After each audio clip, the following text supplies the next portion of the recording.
I want to bring in former Texas Congressman and former presidential candidate himself, Ron Paul. Congressman, good to see you. Thanks so much for joining us.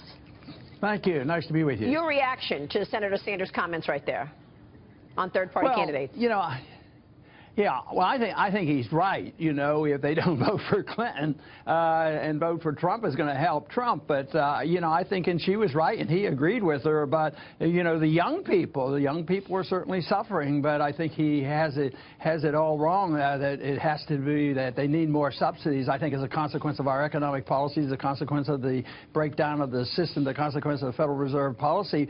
But it does have a lot of influence in the campaign, and I think if you vote against Hillary, you know, it's certainly going to help Trump.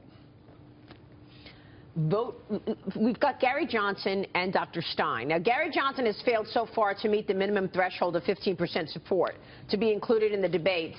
Does this show that the country is not fully ready to embrace a third-party candidate? I mean, look, they can't make it to the debate. No, but they need to think about having a second party, because, you know, if you have any libertarian instincts or independent thinking, you realize that there's not a whole lot of difference. In spite of all the rhetoric, policies haven't changed in my lifetime. Government keeps getting bigger. They spend more money. Debt gets worse. We keep fighting wars. Our civil liberties are abused. So this is all talk. But we need a party. And I like it sort of when they talk something about what Jill Stein would say, you know, a different foreign policy, and then they talk about what on occasion Johnson says about freer markets and less regulation. That combination should come together and be an alternative. But there's no democracy in this country, because if you do come even close to concluding that the parties are similar, we can't get on the ballots and we can't get into the debate. So it's all, no, the third party, so-called third party people, are never going to get 15%. The Republicans and Democrats run the debates, so they're not going to allow the competition. And now here we have the Bush people supporting Clinton. So they're the neocons. Here, yeah. Whoever ever would thought that Hillary would get the neocon vote. I did. I thought that. I said she could run as a Republican, and they're doing it. They're proving the whole point that these parties don't mean a heck of a lot. Here's Harlan Hill. So what do you think of the level of discourse?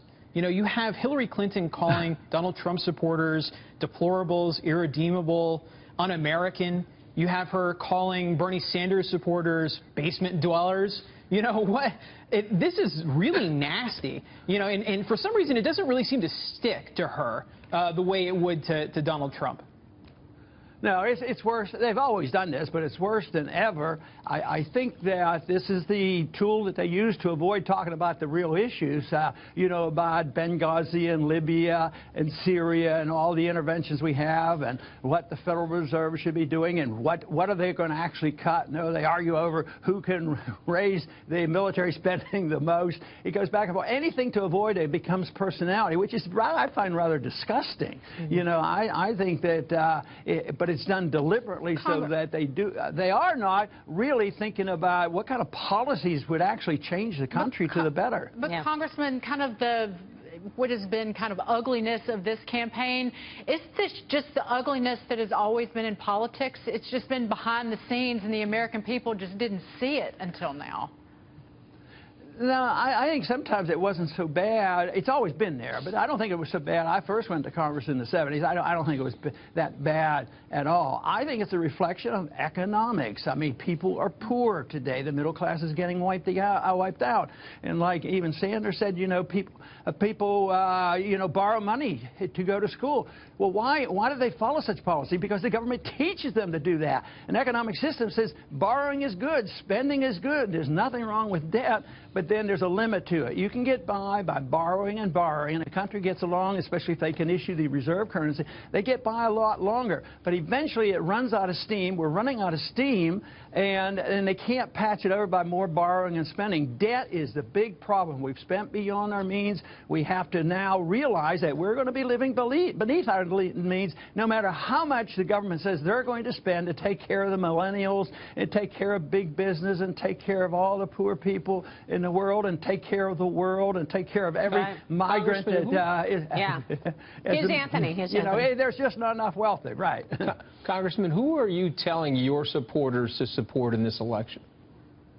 whomever they want, and it probably won't matter much. No, I don't tell them.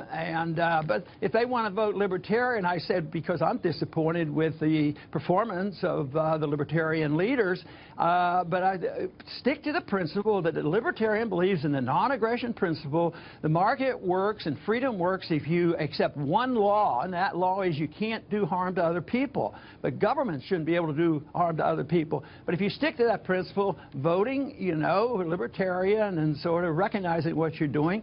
But I think if you have a sincere progressive, and I know them, I've worked with them, and they say, well, one of the most important issues for me is civil liberties and a change in our foreign policy, I think Jill Stein, vote for. But realize that What tomorrow night's the big vice presidential debate. What do you think we should expect? Oh, from my viewpoint, they might talk about issues better, but the media and probably the candidates will be found very boring because they want conflict.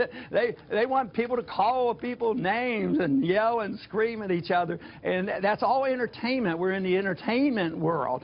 We're not into a political discussion. It's not a serious political, economic, philosophic discussion, and yet all political activity is a consequence of serious talk about what policies we have. What we have today is a consequence of 100 years of a philosophy of government that says the role of our federal government is not the purpose of protecting liberty, but it's to tell us how to run our lives and how we should speak. It tells us, you know, what we should do with foreign countries and how to run their lives, right. And and how they can run the economy. How come the Fed is failing and it's running the economy? That's what we've inherited 100 years ago, and we're seeing the end stages of this. It's not being recognized, but we're in a serious crisis because this current system will end just as the Soviet system came crashing down. Right. I think our economic system will come crashing down, and we will have to make some really serious decisions which will not be made in this election. Well, shame on us if we're not discussing the issues that are important to the American people, that's for sure. Congressman, thanks very much for your insights. We appreciate it.